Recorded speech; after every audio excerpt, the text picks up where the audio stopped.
done. That was great. If you would open your Bibles to Genesis 39, that's where we are going to be camping out this morning. We're gonna read through it kind of as we go through. So just keep it open. Some of the words will be on screen, but if you've got a physical Bible or an electronic Bible, go for that. But would you just join me in praying? Holy Spirit, we ask that you would speak this morning. God, that it would be your words in our hearts, maybe my words in our ears, but Lord, your words in our hearts. Would you highlight that which is needed for us to be edified, to be built up, to be trained, to be made more and more into the likeness of Jesus Christ. God, would you have your way? Would your will be done this morning? In Jesus' mighty name, amen. Now, I just want to ask you just a little internal survey. You don't actually have to say, but just if you were to pay for a cheeseburger, what would you expect to get? Yeah. If you go to sleep early, unlike last night for me, how would you expect to feel in the morning? Good. On fire. Now, in your work, if you work in your job and payday comes around, what do you expect to be in your bank account? Now, if you're kind to someone, how do you expect them to then treat you? Kind. See, now, the reason I'm asking you to do this little internal survey is because I want to highlight something from you. I mean, your expectations are not unreasonable, but I want to highlight how we have been formed by the society around us into transactional beings.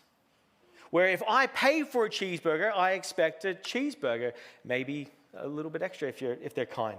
If I go to sleep early, I expect to wake up and be refreshed in the morning. If I work, I expect to be paid. And if I'm kind to you, well, I really hope and kind of expect that you'll be kind to me. And it's fair enough, right? Fair enough that we would expect that. So I just want us to hold that in our minds as we jump over Genesis 38. So we looked at Genesis 37 last week. Then Genesis 38, we are going to touch on that. It's looking at Judah, and that will come later in the series. But we're going to continue our story with Joseph in Genesis 39. And one of the things that I want you to really notice is that how it begins and how it ends. And it begins with this line, God, or at the start and at the end, it has this line, God was with Joseph. God was with Joseph. Now, if I say that, what do you expect? Ignore what you know. What do you expect Joseph's situation to be? What do you expect his life to be like? God is with him. Perhaps it's easier to think on your own life. Now, if you reflect on your own life, when would you say that God was with you? What are the times in your life where you would say, God was with me in that moment? Now think about why. Now, are there times in your life when you would actually think, God wasn't with me? Again, why? Why? What is the reasoning behind the stories and the memories that come to mind? If we were to describe a person's life and situation with the words, the Lord was with them, I think for many of us, or at least often for me, it means that I think that their life is a blessed life. It's a good life. They've got what they're seeking after. Things are going good for them. They've got the house. They've got the car. They've got the marriage. They've got all the things that we say are the New Zealand, the Australian, the American dream.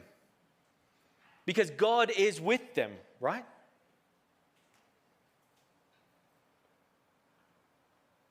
And yet, knowing what we know about Joseph's story, just from one chapter, from chapter 37, we start this chapter with God was with Joseph, and yet, how would you describe Joseph's life? This 17-year-old boy who's just starting to get whiskers like me, but who was despised by his siblings, So much so that they plotted against him. They beat him. They threw him into a well. They imprisoned him. And then they sold their brother Joseph into slavery to be led off to a foreign land. Is this a story that you would describe as one where God is with him? If not, and I certainly wouldn't be the first to say this, because I think it speaks to a theology that I've heard spoken, that I've spoken, that when good things happen, or at least when things turn out the way that I think they should, God is with me. In fact, he's come through for me. But when bad things happen, when what we think should happen doesn't happen, God hasn't come through for me. In fact, is he even with me? Have you abandoned me, God? My prayer is that this morning's passage will challenge you, as it has massively challenged me over this last week. To stop thinking that the blessings of God are contingent on his presence. And so our worship to God is contingent on the blessings of Jesus. Let's jump back into the story, and to help me do this, I'm going to ask Luke to read throughout. Luke, would you read verses 1 and 2? Now Joseph has been brought down to Egypt, and Potiphar, an officer of the Pharaoh, the captain of the guard, an Egyptian, has brought him from the Ishmaelites who brought him down there. The Lord was with Joseph, and he became a successful man, and he was in the house of his Egyptian master. So Joseph is now a household slave to this higher up official named Potiphar.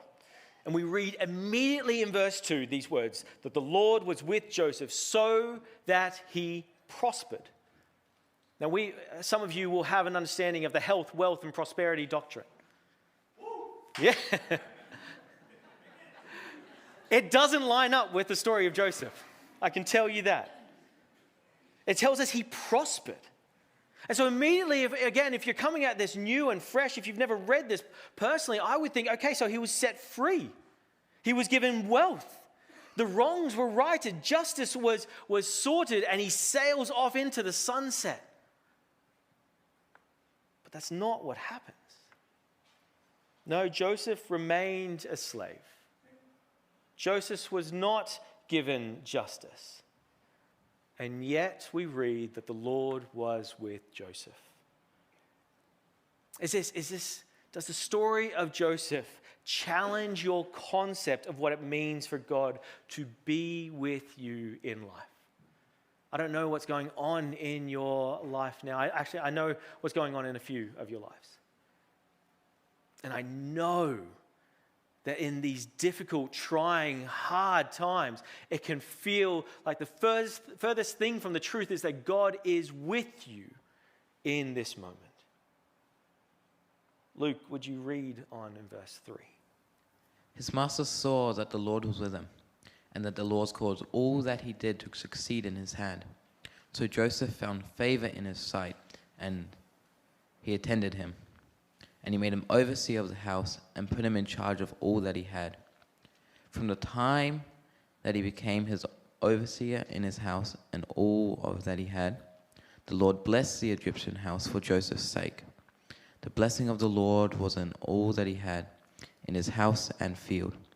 So he left all that he had in Joseph's charge, and because of him, he had no concern about anything but the food he ate.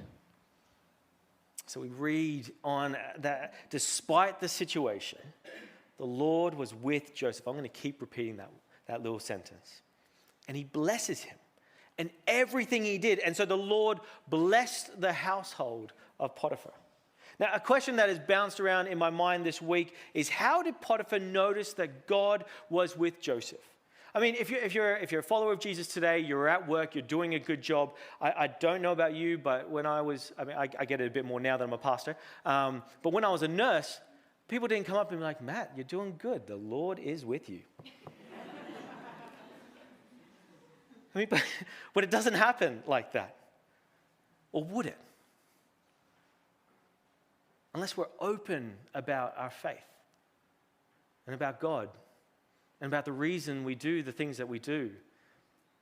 We answer the why behind what we do. You see, in ancient times, most Egyptians were superstitious and they believed in a God for nearly everything. Potiphar would have had this pantheon of Egyptian gods that he worshipped, and yet Joseph didn't worship any of these gods. And still, Potiphar notices that he's having success in everything he does. And so this leads me to believe that there was a conversation or some kind of interaction between Joseph and Potiphar. Matt, you're going beyond the text, maybe. Yes. But how does Potiphar know? And I think it's inevitable. Think about your own lives when you do certain things and when certain things happen in your life and people ask you. We're told to be prepared to give an answer for every situation, right? And I think that that's what happens here, that as Joseph succeeds, an interaction happens and Joseph tells Potiphar about Yahweh, about the God that he serves, about the God that he is faithful to, about the God that he believes is with him even now in slavery. And I was so challenged on this because as I reflected on how I live, even as a pastor, do people ask me, does it spark some curiosity in their lives as to why I do what I do? Does it challenge them in the way that they're living? I think often there's a temptation, actually, though, when someone's in an unknown situation, when you're in an unfamiliar environment and with unknown people, and you just want to avoid standing out. Perhaps you want to fit in. You want to be liked. Is that so bad? But what's the temptation in that situation? The temptation is imitation. The temptation is to imitate those around you. But what if imitating those around you means compromising your values and beliefs?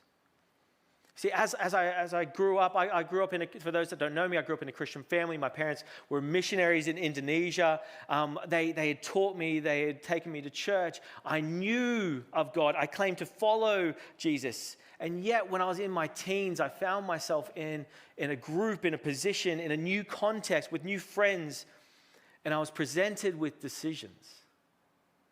Decisions of whether I would compromise on my values and beliefs that I'd been raised up with so that I would fit in. That I would compromise values and beliefs that I claim to hold myself. In those moments of peer pressure, in those moments of temptation, do you know what I did? I compromised. I took what felt like the easy path, the wide path, the path that everyone else was taking. It made sense. It would mean I'd have friends. It would mean that I'd fit in. It would mean that I'd be cool. Saying no, holding true to what I believed and what I claimed to be my identity was too hard. Yet we read Joseph was presented with an opportunity and temptation that if I had been him, I would have taken. It would have been easy. Forget Yahweh and fit in. Worship the other gods. Do what the others are doing, and maybe things would be easier for you. But we read that Joseph was steadfast. He was bold and courageous. He was a slave. And yet did not compromise. And God blessed him, and he blessed those around him. I want you to cast your mind back because I think this is what the author is doing. He wants us to think about the mandate, the promise to Abraham in Genesis 12 that he will be a blessing to others, that he will bless the nations through him. This is what Joseph is achieving in slavery, where God blesses him and he blesses other people. This is what it means to be a follower of Jesus, where as we hold firm to what God has called us to, that blessing isn't just about our happiness.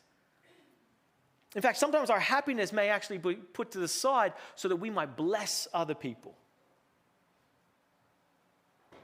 And I think this is where we have to dig deeper. Because I can see how God granting success to Joseph was a good thing for Potiphar. But we read that God was with Joseph and God blessed Joseph. One version talks about God granted Joseph success. I don't know about you, but success and slavery, they don't really compute in my mind. I don't see how they line up. Another translation actually states that Joseph was a prosperous man. So how is that possible? I think the answer becomes that Joseph's state of prosperity was not based on his external circumstances, but on his heart, on his character, on his faith in the faithfulness of God. It reminds me of the words of Paul the apostle in Philippians. There he says, I rejoice greatly in the Lord that at last you renewed your concern for me. Indeed, you were concerned, but you had no opportunity to show it. I'm not saying this because I am in need, for I have learned to be content, whatever the circumstances. I know what it is to be in need, and I know what it is to have plenty. I have learned the secrets of being content in any and every situation. He writes this in prison. Whether well-fed or hungry, whether living in plenty or in want, I can do all things through him who gives me strength. Amen. Joseph and Paul both inherently understood that it's not great gain that brings blessing and prosperity, but rather it's contentment that brings great gain. That's why we have to stop thinking that my worship to Jesus is contingent on my blessings from Jesus. And when we say blessings, I mean the external circumstances, the health, wealth, and prosperity. Because ultimately that just boils down to a worshiping of the gifts and not the gift giver. It's Paul again who's going to tell his young protege Timothy in 1 Timothy 6:6 that godliness with contentment is great gain. That is prosperity. Godliness with contentment is great gain. And I believe that Joseph was prosperous despite his circumstances, despite his condition, because he was content in the Lord. He was content in the faithfulness of God. In fact, his character, his contentment, his faith in the Lord made such an incredibly huge impression on Potiphar that Potiphar left everything he had in Joseph's care. With Joseph in charge, he did not concern himself with anything except the food that he ate. So great was Potiphar's trust in Joseph. He saw that Joseph was content. He saw that he wasn't striving, he wasn't undercutting, he wasn't lying to get ahead. No, he was a man of integrity, of character, a man of faithful loyalty to God, not to himself. And Potiphar saw that as a man that he could trust with everything. A slave that he could trust with everything. It's a situation of both and here, where the sovereignty of God and the responsibility of humanity is on display as God advances Joseph. But Joseph also postures himself in such a way that Potiphar notices and trusts everything to him. So as we review the life of Joseph, it's that personal reflection that we started at the beginning continuing. How would others speak of your integrity, of your character, of your faithfulness to God? Is it what draws them to you, what creates a trust between you and them? Then we come to verse 7, where Joseph's integrity, his character, and his faithfulness is truly put to the test. Luke, would you keep reading? Now Joseph was handsome in form and appearance, and after a time his master's wife cast her eyes upon Joseph and said, "Lie with me." But he refused and said to his master's wife, "Behold, because of me my master has no concern about anything in this house, and he's put everything that he has in my charge. He is not greater in this house than I am, nor has he kept anything from me except you, because you are his wife. How then can I do a great wickedness and sin against God?"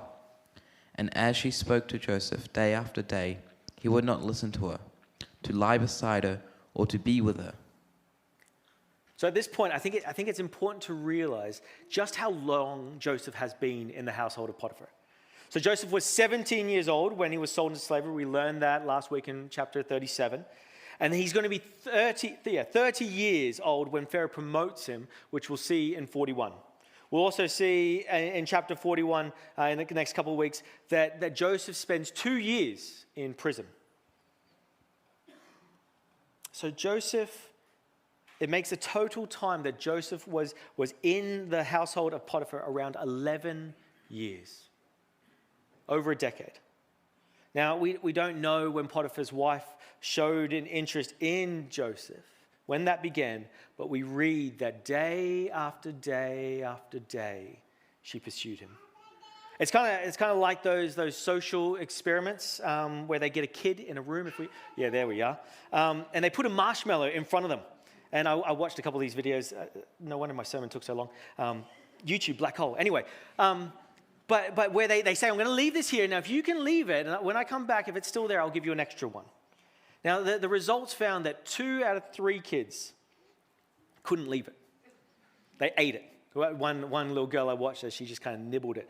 And then all that was left looked like a apple core left sitting there. And she's like,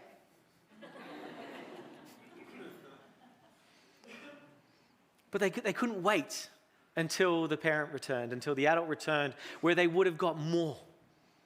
Why? Because I think it taps into, again, something that is that we struggle with, where I want what I can see and I don't want to wait for what I can't see. Again, it's this narrative of the world that we're told, pursue happiness at all costs. Pursue fulfillment however you can. Take what you can get when you can get it, no matter the compromise, no matter the cost, no matter who it hurts, no matter the consequences. You see, Joseph had the opportunity.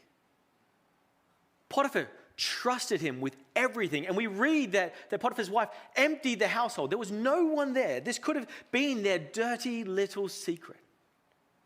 No one had to know.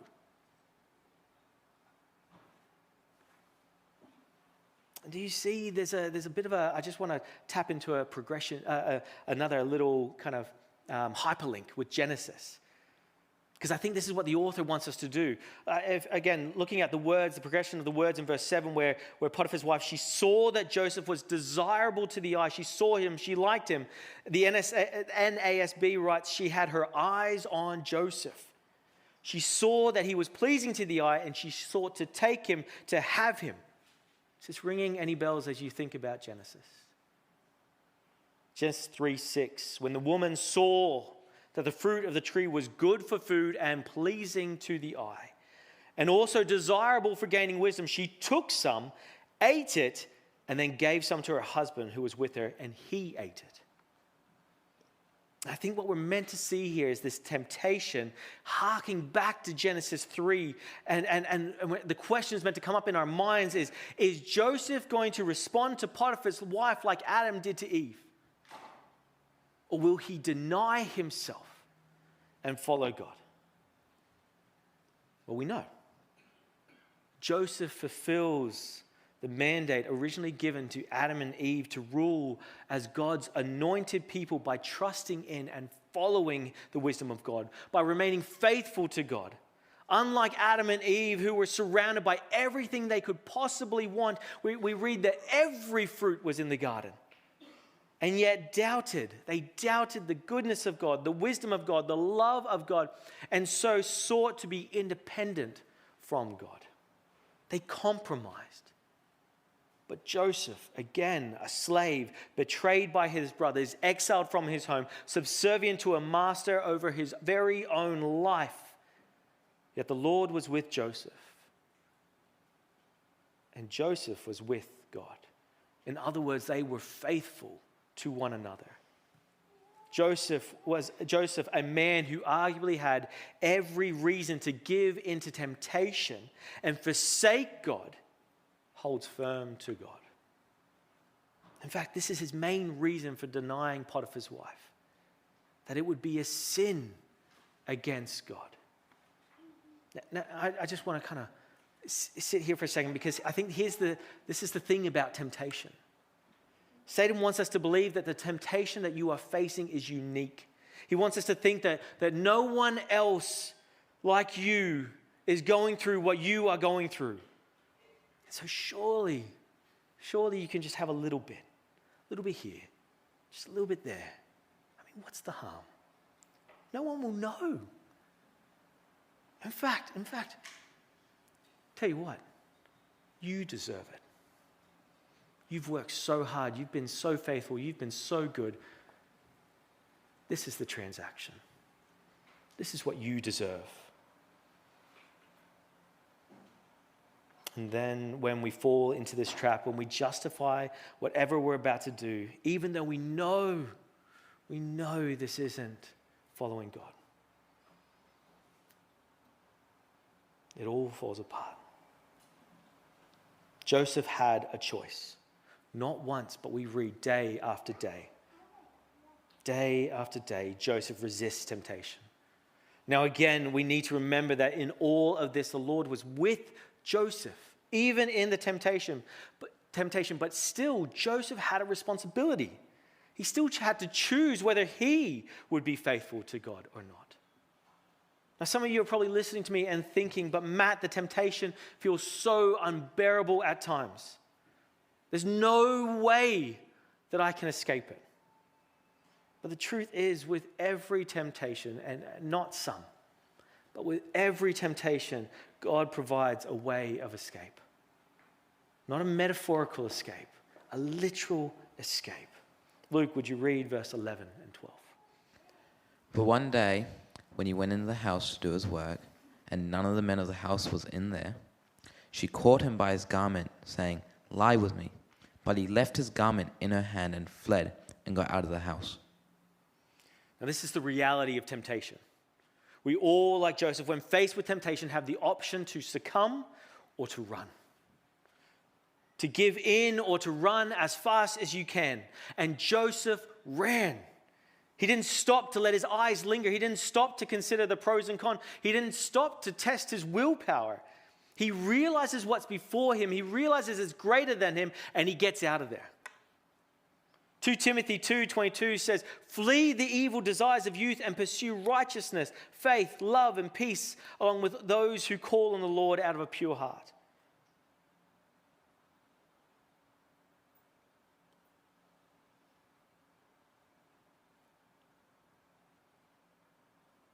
Now, I just want to say that maybe for some of you,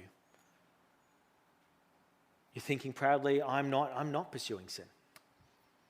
I'm not running towards it. This isn't a problem for me. Perhaps you're right. Perhaps you're not running towards sin, but you're lingering in those spaces. Maybe you're messing with it. Maybe you're not fully submerged, and so you think it's not a problem. But if this beautiful building was to catch fire, you wouldn't linger. You wouldn't just sit around passively. You would look at the exit signs, which are here and here and here and here. You would look for those exit signs, and you would take it seriously, and you would do what you need to do to protect yourself, to protect your family, to protect those around you. Listen carefully. This is the same for temptations. The temptation to compromise, the temptation to just give in because it's too hard. There is always a spiritual exit sign. And I'm not saying this is the thing. It's not going to be easy. But Matt, I need my phone for work. Do you need it all the time at night when you're alone? But Matt, if I tell the truth, I might lose respect or even my position. Maybe. But Matt, if I stop, I will lose friends. Yes. Earlier when I spoke of how I compromised in my teens, it resulted in broken trust, broken relationships, particularly to those that I cared most about. But with some clarity by the Holy Spirit and by my mum, managed to break free from those activities and that group of people that encouraged me into those unhelpful things. I moved city, but one of the things I did was I didn't return for 7 months. Because if I did, I knew I'd fall back into it. Even when I did return after 7 months, I still stumbled and then had to stay away for even longer. I had to cut it out. And it hurt. But bit by bit, it led to life. These exits in life from temptation will come at personal cost, sometimes at great personal cost. But this is where we truly determine the desires of our hearts. What is the desire of your heart? The escape is there. God provides the way of escape, but Joseph was the one who had to run through it. And that's the point of this. You have to make a choice. What will you choose? For Joseph, there was no question about it. He ran and he leaves his cloak behind and he knows that there's going to be consequences. But he wasn't willing to compromise his reverence and his love for God in that moment. Joseph continues in the face of repeated temptation to be a man of integrity. He continues to be a person who loves and honors the Lord. And so this leads me again, if you don't know the story, you're coming into it, surely God's going to honor him. Surely Potiphar's wife is going to be found out and Joseph will be vindicated. Luke, would you read verses 13 to 20? And as soon as she saw that he had left his garment in her hand and had fled out of the house, she called to the men of her household and said to them, "See, he had brought among us a Hebrew to laugh at us. He came in to lie with me, and I cried out with a loud voice. As soon as he heard me, and that I lifted up my voice and cried out, he left his garment beside me and fled out of the house. Then she laid up his garment beside her until his master came home and she told him the same story, saying, The Hebrew servant whom you brought among us came in to me to laugh at me. But as soon as I lifted up my voice and cried, he left his garment beside me and fled out of the house. As soon as his master heard the words that his wife spoke to him, This is the way your servant treated me, his anger was kindled. And Joseph's master took him and put him in the prison, the place where the king's prisoners were confined, and he was there in prison." Potiphar's wife lies. She accuses Joseph of attempted rape, and Joseph is sent to prison. And the Lord was with Joseph. Really? Really? Is this what it means to be with Joseph? As you dig deeper, though, you come to see that in ancient Egypt, attempted rape was resulted in capital punishment, especially if you were a slave and the victim is a government official's wife. So why is Joseph alive? Again, do you notice that in verse 19 that Potiphar burned with anger? But towards who? If it was towards Joseph, then why is Joseph still breathing? And I believe it's because Potiphar knew the character of Joseph. And I think he knew the character of his wife. And so his anger burned against his wife, not Joseph. He knew Joseph was a man of integrity and faithfulness. He was furious that now, to save face, he must remove this man who had brought so much good, so much blessing to his household. And so instead of execution, he looks to spare Joseph's life, and has him imprisoned. The Lord was with Joseph. We're going to finish with these final verses where Luke, could you read 21 to 23? But the Lord was with Joseph, and he showed him steadfast love, and gave him favor in the sight of the keeper of the prison. And the keeper of the prison put Joseph in charge of all the prisoners who were there in the prison. Whatever was done there, he was the one who did it. The keeper of the prison paid no attention to anything that was in Joseph's charge, because the Lord was with him. And whatever he did, the Lord made it successful. Joseph never stopped trusting. He never stopped trusting God, even after being betrayed by his brothers, sold into slavery, being faced with and having to deny temptation day after day, only to then be falsely accused and imprisoned. Joseph trusted that the Lord was with him, not because his circumstances told him so. He didn't have the advantage that we have of reading about it. He trusted in the promises of God and pressed deeper into the one who has drawn near, who is with us. He remembered the dreams of future rule, and he committed himself to being a vessel for blessing. Even at great personal cost, he remained loyal to God rather than yielding to temptation. Little known to him, as we will see, that this was preparing him for what is to come. I want to invite the band up now as we're going to sing, but I just want to, as we do, Joseph clung to what was unseen in place of what was seen. Perhaps today, as we worship in song now, there are areas in your life where you are clinging to what you can see. There is a fear of letting it go, because letting it go means trusting in God in the unknown, and it's something that you can't control. It's beyond what you can manufacture, what you can curate.